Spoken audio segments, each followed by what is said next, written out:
Нэвтрүүлгийн ивент итгэгч технологийн гайхамшиг Швейцар бугын цаг радио.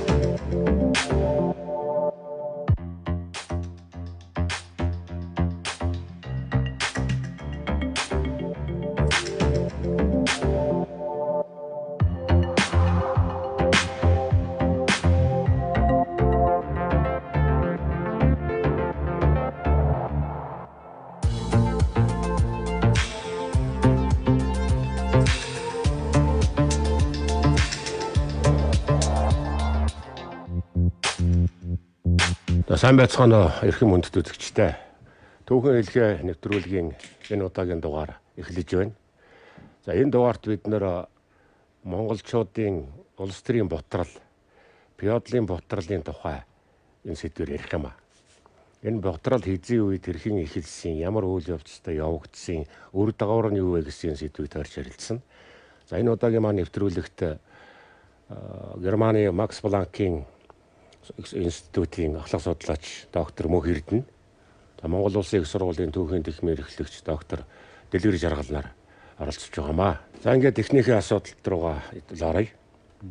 Ер нь одоо Монголд бидний түүхэнд их яригддаг, за нэлээд харанхуй үе гэж хэлэгддэг нэг энэ цаг үе бол эзэн төрний дараах үеийн цаг хугацаа гэж. Тэгэхээр энэ эзэн төрний дараах энэ том гүрний задралын дараах үеийг бид нэр түүхэнд нэг хэсэг феодлын ботрол гэж томьёолж нэрж явж ирсэн. За улс төрийн ботрол гэж ярьдаг. Тэгэхээр яг энэ улс төрийн ботрол эзэн төрний дараах үеийн монголчуудын хоорондох энэ хагарал задрал хизээс эхэлсэн юм бэ гэдгийг хэлээ. Үгэрт доктор хэлв. За ер нь манайд тогтсон уламжилт ойлголтоор бол 1368 онд одоо Даадуугаас Тоон Нөмөр хаан хөөгдөж гараад тэгээд одоо 1636 онд Дайчин улс тунхаглагдаж одоо Өвөр Монгол тухайн үеийн бол Өмнөд Монгол юм да тийм ээ. Өвөр Монгол одоо Чин гүрний захиргаанд орсноор хүртэл энэ одоо хугацааг бол ерөнхийдөө феодлын ботрол юм уу эсвэл одоо сүүлийн үед бол улс төрийн ботрол гэж ярьж ах шиг байна. Ийм нэг 300 гаруй жилийн хугацаа. Одоо хамгийн аюултай бүр актер хуваасан юм нь бол Манжийн бодлого. Тэгэхээр энэ маань одоо тэгээд Лэгдэн хаан үед хурж ирлээ. Тэгээд яг энэ ботрол ингээ өрнөөд за үр дагавар нь болохоор Лэгдэн хаанаар дуусгуулсан. Одоо үйл явц болж тэгээд юу яасан гэхээр Лэгдэн хаан бол ийм хийсэн байна. Лэгдэн хаан бол үнийг мэд. Манжид эзлэгдсэн ч гэсэн бидний ботрол цаашаа явагдаад байсан гэж байна. Лэгдэн хаан бол ийм юм мэддэг. Энийг мэдээж тэр чинь төрийн эзэн үе юм чинь мэдж байгаа байхгүй. Тэгээд ер нь Лэгдэн бас тэр хятадын сургууль дээр байгаа шүү дээ. Ер нь бол эзэн захианууд. Умардад өмнөдөд бол одоо энэ юу вэ? Хуанди байна. Умардын эзэн нь бол би юм аа. Энэ одоо нэгцээд энэ олон юм мангууд хаанууд байх ёсгүй. Тэгж үздэг байсан. Тэгээд Лэгдэн хаан бол сүүлдээ нөгөө нэгдүүд нь захирцаа байгаад одоо ах дүүнэр нь шүү дээ. Ер нь бол ах дүүнэр нь бүгдээ захирцаа байгаад тусдаа баг бүгдээрээ хаан болсон. Энэс хойш юунаас хойш алтангаас хойш бол одоо бүгдээрээ ер нь бол яг өөр цол аваагүй юм бол жон л гэдэг. Жон бол хан цол аваагүй. Тэгээд бүгдээрээ хан цол мол аваад ингээд ялангуяа тэр 6 дүмний нөхдүүд. Эхнийх нь хин хамгийн эхнийх нь хан цол авдаг нь бол алтан, дараагийнх нь автай халах. Ингээд салж эхэлж байгаа байхгүй. Тэгээд Лэгдэн бол тэрэнд их дургүй байсан. Тэгээд Лэгдэн бол ялангуяа 1625-6 оноос эхлээд эрс өөр бодлого авсан. За Лэгдэн бол зайсангийн засаглыг явуулсан. Зайсан гэдэг үлгшүнд. Ер нь бол буцаал дээр ноёдын төрийг сэргийж байгаа хэрэг таахгүй. Тэгээд юунуудыг задралыг зогсоох гэсэн нэг буцаагаад нэгтгэж орж өөр халах манжтай гэрээ байгуулад өөр халах ер нь тэр гэрээ нууц гэрээ байсан. Өөр халахын дээр 5 утаг бол ерөнхийдөө юу яагаад нөгөө талаар бол тэр үед бол уг нь бол тэр Монголын тэр төмнүүд бол өөр улстай гэрээ байгуулах ирэхгүй байсан. Тэр анх гэрээ байгуулсан хүн нь хэн байхгүй, алтан байхгүй.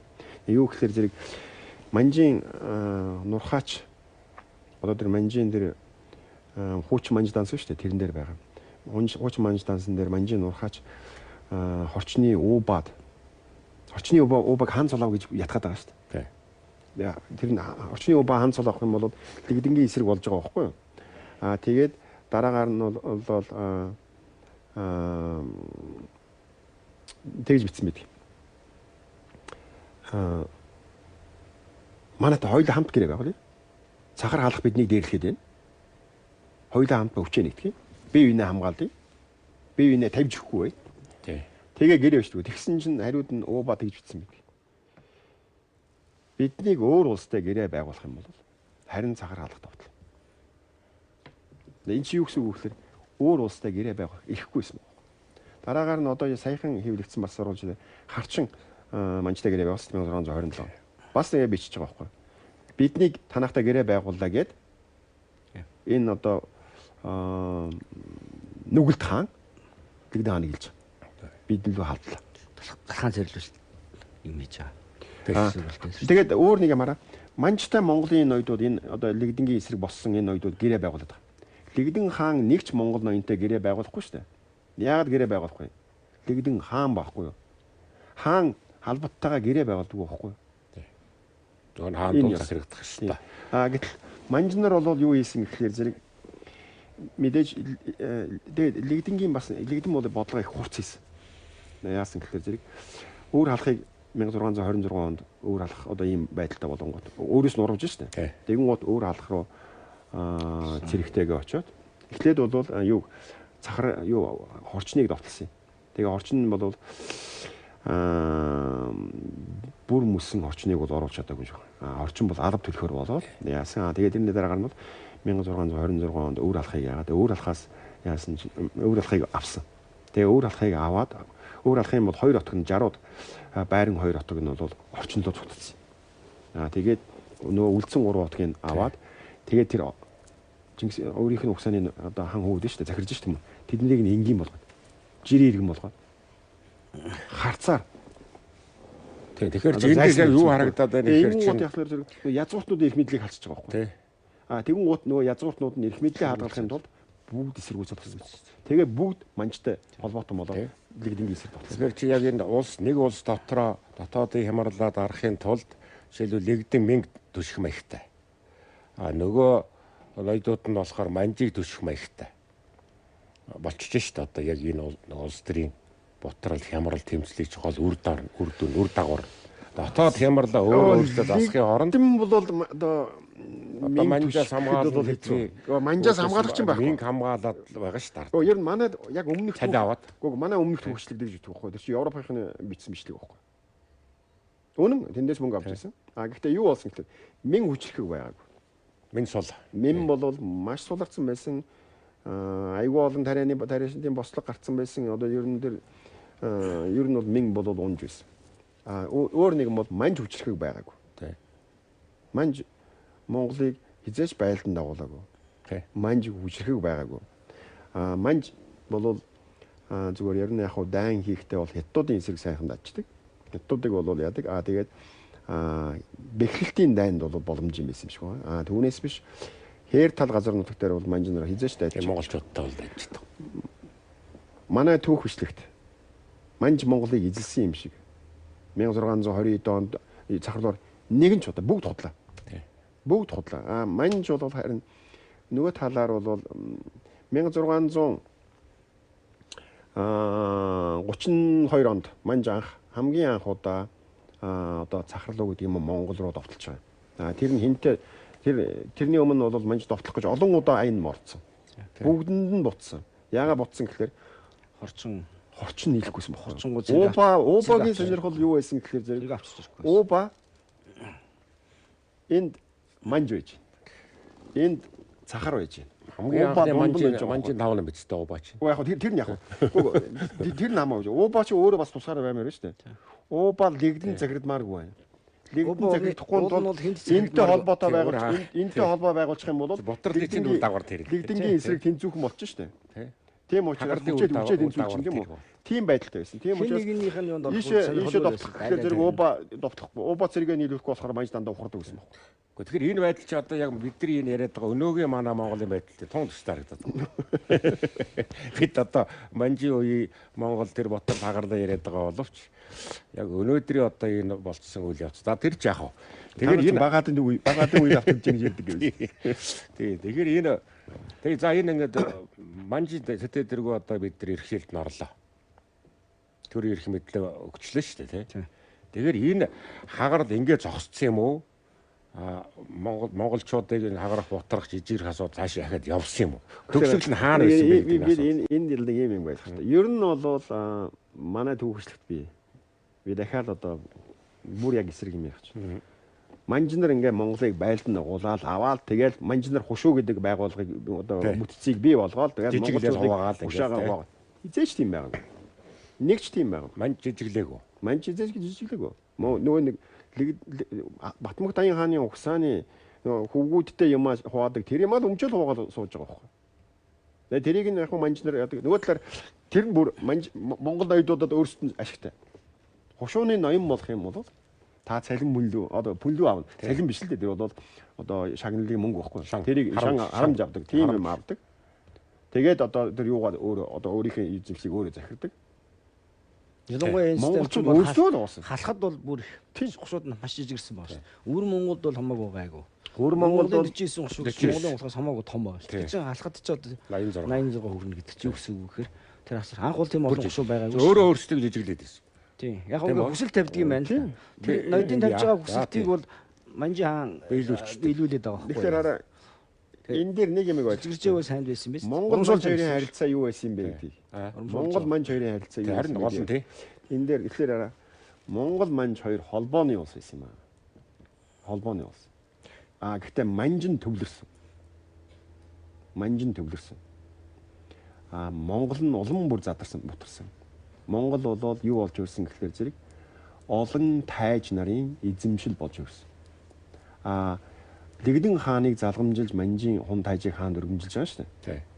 Хаанд өргөмжилж байгаа. Тэгээд нэгдмэл эрх мэдлийг манжид өгсөн байна. Тэгэхээр холбооны улс байсан гэсэн томьёолоор ярихад бол Монголын засаглалын хэлбэр ямар хэлбэртэй байж ич тэр манжин засаглалтай зохицож ирсэн. Эрх мэдлээ бол миний ойлголцоор бол эрх мэдлээ шууд өгцсөн гэж ойлгоод байгаа байхгүй юу? Тэгэхээр хана ийм юм болсон байхгүй юу? Монгол өөрсдийнх нь одоо угсааны их хаан байх юм бол хигдэн шиг хурааж авах гээд шүү дээ эрх мэдлийн. Яг нь ер нь цааг ойлгомжтой. Тийм учраас тэр аюул байсан байхгүй юу? Чингис үеийн Монголыг гадаад Монгол гэдэг юм дээ тий. Яагаад гадаад Монгол? Тэр гадаад Монголд нь хаагур байсан гэхээр зэрэг гадаад Монголын хэл бол цагаан ирмээр тэгээ урагшаа баруун зүүн тишээ манжтай болохоор зэрэг Лядунгийн хэрмээр. Энэ бол гадаад Монгол. Яагаад гадаад гэж? Чин гүрний дотор байгаа мөртлөө яагаад гадаад гэж? Хин яг энийг судалсан байдаг байхгүй юу? Инженеаш. Тэгээ инженеаш гэж бичиж байгаа шүү дээ. Инженеаш гайхамшиг. Ижил тэнцүү улс гэхэр биш. Ижил тэнцүү гадаад улс гэхэр биш. Эсвэл одоо манжин одоо юу гэдэг одоо манжин дайчин улсын гүрний одоо албат иргэн юм уу гэхэр биш. Ийм л байдалтай болсон гэж. За тэгэхээр бидний энэ тэр чинь одоо бодлын яг үйл явц үр дагавруулаг за мэдээж манжтай одоо холбоотны хэмжээнд ч юм уу ямар нэгэн байдлаар одоо харийн хэрэгсэлд орлоо шүү дээ ер нь бол. Би бол тэгж бодож байдаг байхгүй тийм ээ. Тэр чинь бүх Иршил орно чи хаан өргөмжлөөр алга болчихж байгаа. Хаана нь тэнд байж байгаа. Монголын хаан биш манжи хаан шүү дээ. Манжи хаан. Ер нь бол үр дүнд төрийн бодлого Монгол өөрийн толгойг л болсон байна. Манжийн төрийн бодлого Өөрийн толгойг тий. Өөрийн тэргүүнгүү. Гэхдээ яг энэ дотор бид нар дараагийн нэвтрүүлгүүдээр ярих бах. Тэр манжтай холбоо ингээ хамсаатан холбоотон васаал одоо энэ байсны нэг үр дүн бол өнөөгийн Монгол улс оршин тогтнож байгаа тун холбоотой байж байгаа тийм үү ер нь бол. За яг энийг энд орхиод тэгээд яг бидний энэ улс төрийн бутралын төгсгөл үеийн хизээд ер нь тохиосон юм бэ. Одоо хүртэл энэ үргэлжлээд байна. Бутрал маань одоо яг ямар хэмжээтэй цаг хугацааны орчил донд одоо эхэлсэн бодлого төгсгөл байна да.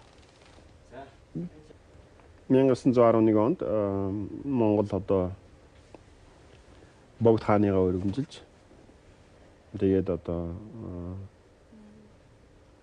төр улсаа байгуулсан. Эндээс бол харин Монгол одоо нэгдсэн улс болох. Ер нь бол төр улс бай гэвэл нэг толгойтой байна. Яг одоогийн бүгд наримдах улс бол хууль цэцэрлэх эрх мэдлийг нь олон хүндээ өгсөн. Яг гүйцэтгэх цэцэрлэл гэдэг имийг хуучин дээр хаана иргэншүүлдэг байсан эрх мэдлийг нь гүйцэтгэх эрх мэдлийг нь одоо гүйцэтгэх цэцэрлэгийн дэргэм засгийн газар гэнүү, ерөнхий сайд гэнүү, ерөнхийлөгч гэнүү тэр хэрэгжүүлдэг байхгүй. Тэгээ энэ нэг толгойтой байх хэрэгтэй. Тэгэхээр яг энэ нэг байхгүй бол хизээч улс орон нэгдэл байхгүй. Тэгэхээр яг энэ богд хаан улс Монгол улс байгуулагдсанаар манжийн одоо иршилээс гараад бие даасан улс байгуул. За өөр монголч яг одоо бориач яг одоо өнөөгийн байгаа нутаг дээр л бид ямарчсан боллоо тийм үү. Гэхдээ богд хаант улсын гол тэр хямралаас гарах гэсэн тэр бутар бүр таг зогсоох гэсэн гол орлого бол нэг хаанаар сонгосон явдал байгаа шүү дээ тийм үү.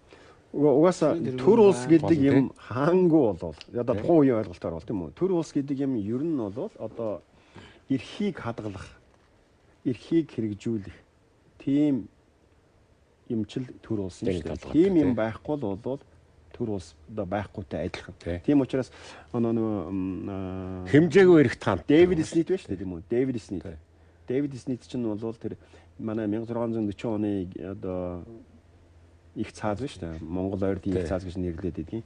Тэр цаазыг хараад тэгээ энэ бол Монгол бол тэргүүнгүй төр байгуулсан юм байна гэж үзсэн шүү дээ. Хуулийн төрөг үндсэндээ хуулийн засаглалтад дүүцэн явж байгаа юм аа. 11 оных бол юу юм шиг байна. Хаан өргөмжнөөс гадна доор нь 5 яам бүхий засгийн газар байгуулсан шүү дээ. Шинэ юм тий. Тэр орчин үеийн төрийн маягийн байгуулсан. Орчин үеийн төрийн маягаар бид нар шин буцаа төргөө болцсон байж байгаа буцаа төрөө бүтээж шинээр байгуулсан шүү дээ. Бүтээхдээ бол тийм байдлаараа яамтай балгаа. Тэр яам нь мэдээж хэрэг тэр төшөмдүүд нь хурал байгуулсан. Тий, төшөмдүүд нь ажилдаг. Дараа нь дээд доод хурлагч байгуулсан. Ингээд хэлж шин. Эн чинь бол арай тэр засаглал ерөн талаас ингээ харахад бол нэг тэгээд үндсэн явуулж байгаа бодлого нь бол одоо өвөр Монголыг тийм ээ. Тэгээд одоо бусад монголчуудаа нэгтгээд одоо ингээд нэгдсэн том Монгол ус байгуулах гэдэг шүү дээ. Тэр суул нь тэдний явуулж байсан харж байсан хараа бодлого өтер бол тэгэхээр нэлээд том арай өөр бас нэг орчин үеийн юм. Ер нь их гол зууралцсан юм нь бол дандаа засаглал байгаа шүү дээ хэлбэрийн тийм үү. Ер нь бол дараа Монголын тэр одоо богд хааны үеийн Монголын засгийн газар одоо Монголын төр ямар төр байсан юм гэхээр бол энэ хэмжээд эрэхтэй хаан төр байсан. Хэмжээд эрэхтэй. Нэрлэхдээ бол хэмжээгүй эрэхтэй. Тэр хамаа байхгүй. Тэр хамаа байхгүй. Гэтэл яагаад хэмжээд эрэхтэй байсан юм бэ гэхээр зэрэг энд ерөнхий сайдтай. Тэр нэг юмыг бүгдийг ингээ яаж байгаа яатсан биш л дээ. 1912 онд ерөнхий сайд бий болж байгаа шүү дээ. Ерөнхий сайдтай 5 яамтай. Тэгээд 14 онд байгуулсан хууль тогтоох 2 хурал байна. Улсын дээд доод хуралтай. Тэр учраас одоогийн Англи систем биш үү? Тэр систем ерөнхийдөө. Тийм одоо мэдээж бүх хүн бэлэн биш байлаа. Бид суралцж байлаа. Юм юмнаас авширсан. Гэхдээ энэ бол өөр нэг зүйл нь бол энэ бол бүгд найрамдах байгууллагын үйл санаа. Бүгд найрамдах байгууллагын үйл санаа тэнд бол маш чухал байгаа. Тэгээ тийм байдлаар байгуулсан. Гэхдээ нэг ялгаа нь бол юу байсан гэхээр зэрэг Монгол угаасаа тэр үед бас л нөгөө 300 хэдэн ван тулсууд туугдсан. Тийм учраас хүчээр одоо цэргээр яваад байлдан дагуулах тухай асуудал ийж байхгүй. Нөгөө талаар бол урдтал нь бол мэдээж хятадууд одоо дунд дэргэн ус байгуулагдаад одоо бид одоо манжийг далгамжилж байгаа учраас хятад Монголын манайхын төгсөл өөр Монголыг авчираа. Тийм учраас тэр өвөр Монголын ноёдууд чинь юунд дэш та бас одоо дарамтнд дэш та. Гэхдээ тэнд Монголын тэр үеийн дүүхэн нэг юм нэр тэмээ хэрэглэдэг шүү дээ. Дагаж орох гэдэг. Тэр яагаад дагаж орох тухай асуудал одоо нэг үндэсний юм бол юунд дагаж орох тухай асуудал яриад байгаа юм. Ийм асуудал бид соёлд орох. Гэтэл чинь асуудлын гол нь юу гэсэн гэхээр зэрэг 300-аад жижиг ван тулсууд байсан учраас орох уу орохгүй юу гэдгийг тэр ван мэдж байгаа байхгүй. Тэр болоод аюул одоо гүн гүнзгий суурьшсан. Хушууны ноён гэдэг чинь бол хушууны ноён гэдэг чинь тэр хушууны засаг захиргааны одоо юу биш байхгүй юу? Төшмөл биш байхгүй. Тэгэхээр нөгөө Бутралын үеийн бүтэц зохион байгуулалт яваад тэнд л үрж штэ тийм. Яваад. Тэгэхээр нэгдэж орлого хийсэн нь бол яалтчгүй одоо 1911 он нэгдэж төр улс байгуулах гэж оролцсон. Тэгээд энэ бараг тэгээ үндсэн цаашаа бол 21 24 он хүртэл үргэлжилсэн биш. Ингээд ийм үйл явдал болж байгаа байхгүй. Нөгөө Чингисийн угсааныхан одоо нэгдэх боломжгүй болсон. Яасан гэхээр одоо их урган тийм үү хааны урган байхгүй болсон. бүрний лувсан 2 бослог гаргасан 1674 онд 72 онд. Бослог гаргаад тэр хоёрыг хорчны ноёд хядаад тэгээд одоо Илэгдэн хааны угсаа байхгүй болсон. Тэгээ одоо энэ угсаа заламжилсан хааны ёс чинь тэр ихгүй юу? Тэргээр явах нэг ч хаан байхгүй. Юунод бол өөр Монголын одоо ноёдууд бол одоо харчин гүнсэн нормоор энэ төр явуулж үзээд энэ бүтэхгүй юм бэ. Гэтэ Дүшээ танд ямар ирэх мэд татагддаг. Дүшээ хам бол халахын л доо юм шүү дээ. Хан. Тий, халахын ханыг монголчууд зөвшөөрөх. Тийм байгаа байхгүй. Тэгээ тийм болохоор зэрэг яг бид нар нөгөө Монгол улс гэдэг энэ үхийн дотор хараад байдаг учраас тэнд Монгол улсыг байгуулж байгаа хүмүүс чинь бүх Монгол улсыг цагаан хайр мөрөдлөөр тийм тэгж харж байсан байхгүй. Тийм Монгол хөрх. гэтэл одоо юу байсан гэхээр зэрэг ганц одоо боломжтой юм нь бол богд авсан нар гэж боддог. Богд авсан нам нэгдүгээрт бол энэ одоо сүнсээрээ гэх юм одоо дахин дөрдөг ховлон дөрхөөрөө бол ховлгаан дөрөлтөөрөө бол Зан Азрын 8 дугаар л шүү дээ. Зан Азрын одоо 8 тааны дугаар хүү учраас Зан Азар нь. Тэгээд тэрийг хэн сайн мэддэг байсан. Монголын ноёдч бас тэрийг боддог байсан. Маргаж биччихсэн байхгүй. Тэр дорж фаламтай одоо жүн он дорж фаламтай маргахта Түшээ Тан аймгийн Чуулган даргын газар руу явуулж байгаа бичиж байгаа шүү дээ. За та нар бүгдээрээ нэгэн эцгийн ураг гэдэг одоо ингээд дорж фаламын одоо талыг дагах тийм юм хандлага гарах баха. Гэвч би бас Түшээ Танны үрийн үр түүний ач үр гэдэг одоо хоёр дахь нь хэлж штэ бас. Тэрний үрсийн одоо сүнсэн гэж яасан учраас намайг бас алтан урагт бол тооцоорой. Тэгээ Монголын тунгаг дээр байдаг юм. Тусгаар тоглолын одоо тэр ясны хөл дээр. Одоо тэрний бүр учраас бидний богдыг өөр хүлээн зөвшөөрөхөөс өөр тийм учраас нэгдүгээр бол нэгдүгээр бол тэр хүн юу одоо тэргээр одоо Чингисийн ураг гэж өөрийгөө хэлж байгаа байхгүй. За хоёрдугаарт бол тэр хүн Умар зүгийн орны ер нь шашны эзэн байсан. Өөр Монголд бол Жанжаа хотгт гэдгийг богдын эсрэг манжнаар гаргаж тавьдаг байсан л да. Гэхдээ богд бол илүү хүчтэй байсан байхгүй. Тэгээ тийм учраас далаа ламтаа энд үтцсэн байгаа шүү дээ 60-аад он.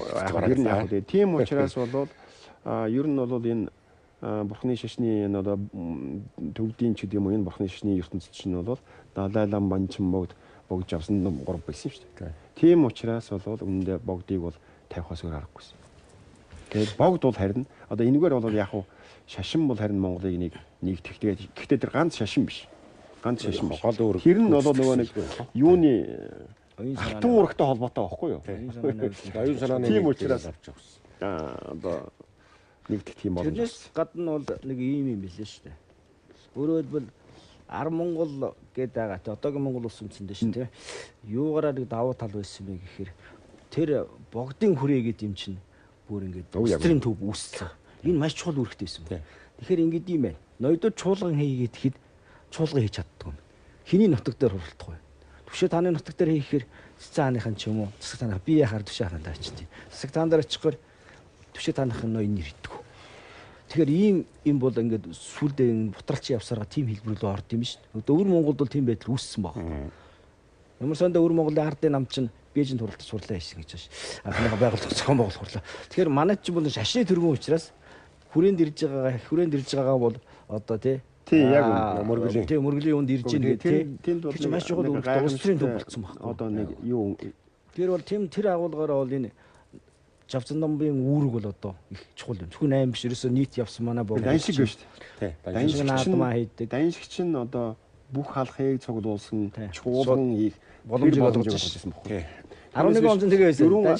4 аймаг дөрүүлээд чуулгантай шүү дээ. 4 аймаг дөрүүлээд юу. Тийм учраас нэгдэж чаддаг. Тэр чинь нийлүүлэх манжнаар дургу учраас тусалсан манжнаар дургу манай ноёд өөрсдөө дургу мэдээж их мэдлийн юунаас болно шүү дээ. Тэр нөгөө Ботрлын өөр хойчсон хаялга нь яваалаа шүү дээ тий. Ер нь бол богд ер нь бол өөр нэг юм нь бол нөгөө гадаад Монгол гээд би даадаг байсан. Тэгээд шашны тэргүүний чинь бол ер нь аль ч улс орон хянахад хэцүү байгаа ч дээ. Тийм учраас богдын хувьд бол нэг тийм зүйл байсан. За бидний цаг чадаад өгч явах шиг байна. За тэгэхээр бидний энэ эзэгтэй үе ярьлаа. Тэгэхээр энэ улс төрийн хагарал энэ Ботрлын ер нь нэг сургамжийг бид нар юу гэж ойлгох хэрэгтэй бай. Та хоёр нэг саналуудаа хэлээч. Ямар сургамж бидний түүхэнд дагуулж Ер нь бол идэх. ингээд нэг үндэстэн байна гэдэг чинь бол өөрийн гэсэн төр улсыг байгуулж байгаа шүү дээ. Өөрөөр үндэсний төр улс байгуулж байгаа хэрэг шүү дээ.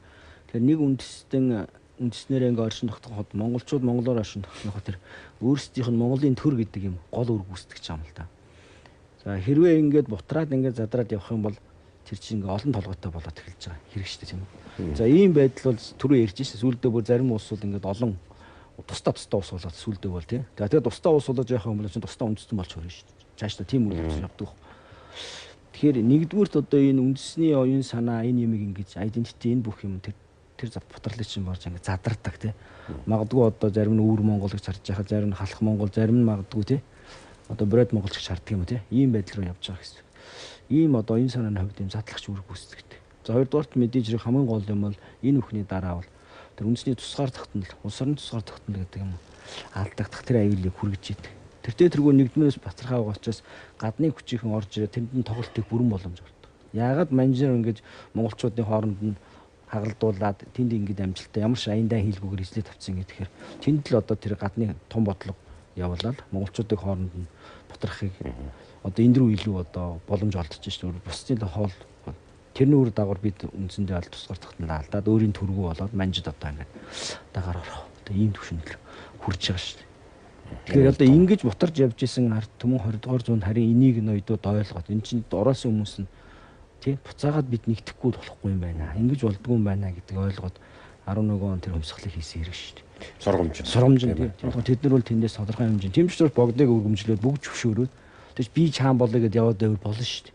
Тэр хүмүүс чинь богдыг яа гэхэд алтан уургийн ноёдууд нэгэн дугаар зөвшөөр зэрэг богдыг хаан өргөмжлөөд явж байгаа. Тэгэхээр 11 оны ноёдууд бол энэ бутралыг давах гэсэн орлого бол хийж исэн юм шиг байна. Тэгэхээр энэ туршлага бол одоо ч 11 оны юм юу болсон гэхээр бас нэг юм болсон байхгүй. Тэгэхээр нэг сургамжтайгаар хэлнэ шээ. холбогдуулаад энийг ойлгох хэрэгтэй. 10 энэ бас сургамж байхгүй. 11 оны ялангуяа халахын ноёдууд бол энэ дээр тууштай исэн өвөр Монголын ноёдууд бол тийм байгаагүй шүү дээ. Юу болсон гэхээр зэрэг халахын ноёдууд бол бүдүүлэг байсан байхгүй. Өвөр Монголд бишээ Бээжинд Ванпужинд ч юм уу тэнд өөрийн орд харж байхгүй. Халахын ноёдууд бол монголоор байсан байхгүй. Тийм учраас би одоо тэр соёлтой Бээжинтэй харьцуулах юм бол соёлтой өвөр Монголын ноёдуудтай харьцуулах юм бол Монголдоо илүү ойрхон хүмүүс байхгүй. Нэг тийм. Дараагийн нэг юм юу болсон гэхээр зэрэг монголчууд өөр 10 монголгүй бүгдээрээ боссны шалтгаан нь юу байсан гэхээр зэрэг манжийн шин засгийн бодлого гэдэг юм явуулаад дөрмийн засгийн газар байгуулнаа. Тэгээд хаад ноёдын эрх мэдлийг халж хаянаа. Иргэний засгийн захиргаа байгуулнаа. Засгийн нэгжүүд байгуул.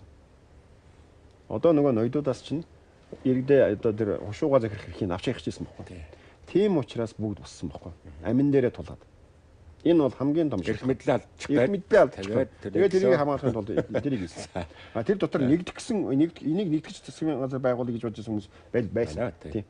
Гэтэл өвөр Монголын ноёдууд яагаад Монгол руу нэгдэг вэ? Нэгдүгээр яг тэд үнэхээр шалтгаан байсан. Тэр ойрхон байсан.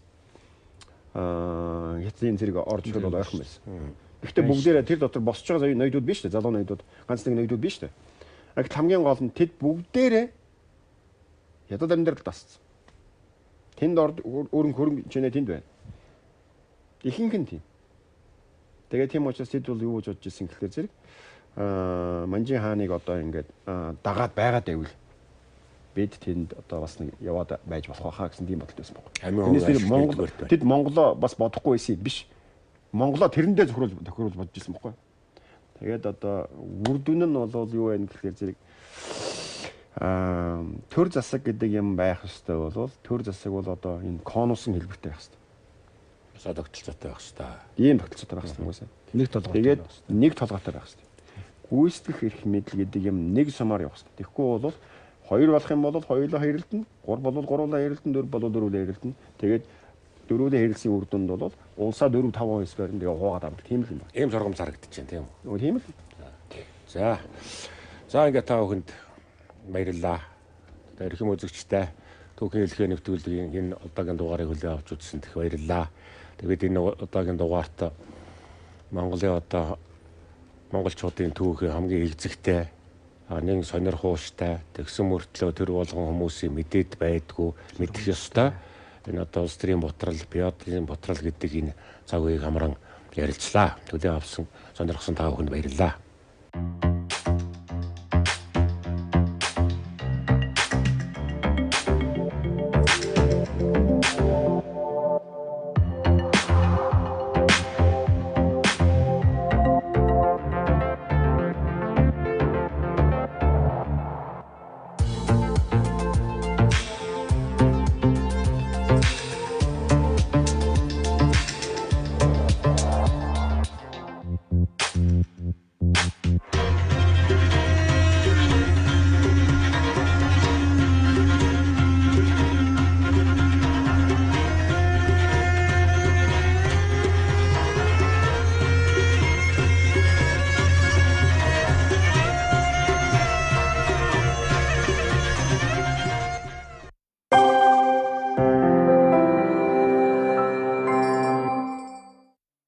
Дэлхийн шоколадны үзэсгэлэн худалдаа 2019 Монгол Экспо үзэсгэлэнгийн танхимд нээгдлээ.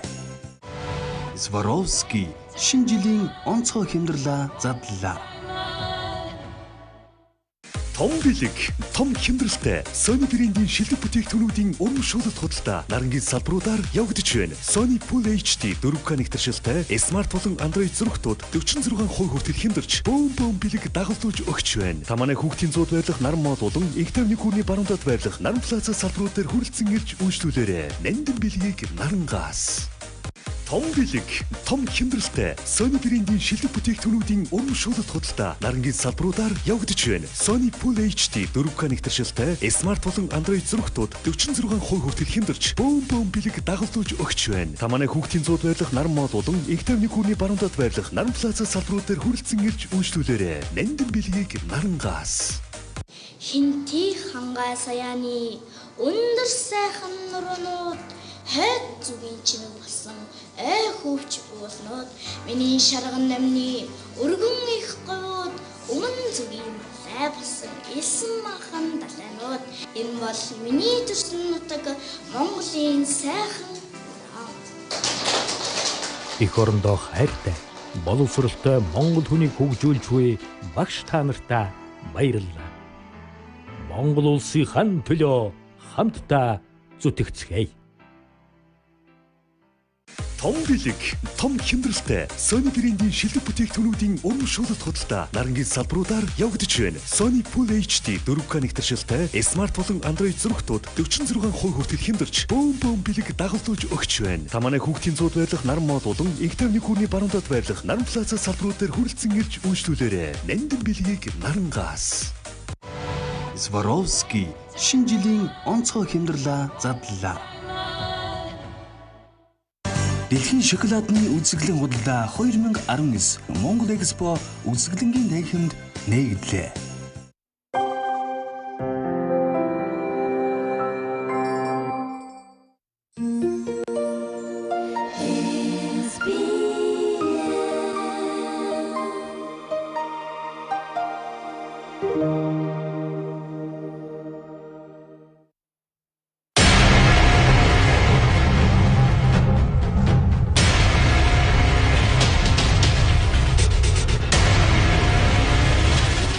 SBN телевизээс 4 дахь удаага зохион байгуулж буй манай аялгау 4 төсөл тун удахгүй эхлэх гэж байна.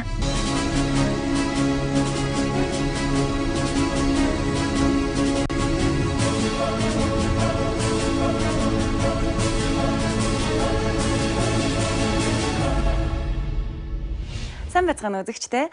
SBN телевизээс үзэгч та бүхэндээ хүргэдэг манай аялгау төсөл үргэлжилж байна. Өмнөх төслүүдэд мэргэжлийн уран бүтээлчид хуучны хит дуунуудыг сэргээн дуулж амьдралдаг байсан бол энэ удаагийн манай аялгау 4 төсөлд энгийн ажил хөдөлмөр эрхэлдэг нэрэн тадраагийн авиаснууд оролцож байгаагаараа онцлогтой. Манай аялгау 4. SBN телевиз нь 12 жилийн түүхийн хугацаанд маш олон контентуудыг үйлдвэрлэсэн. Үзэгчдийн талархал хүлээсэн хэд хэдэн контент байдгийг. Үүний нэг нь манай аялгау төсөл юм. Манай аялгау төсөл 1 2 3 гэж хийгдсэн. Та бидний сэтгэл зүрхэнд хоногссон хуучны сайхан уран бүтээлүүдийг орчин үеийн залуучууд маань сэргээн дуулсан ийм сайхан төслийг SBN телевиз манай аялгау төслөөр үзэгч та бүхэндээ хүргэж байсан.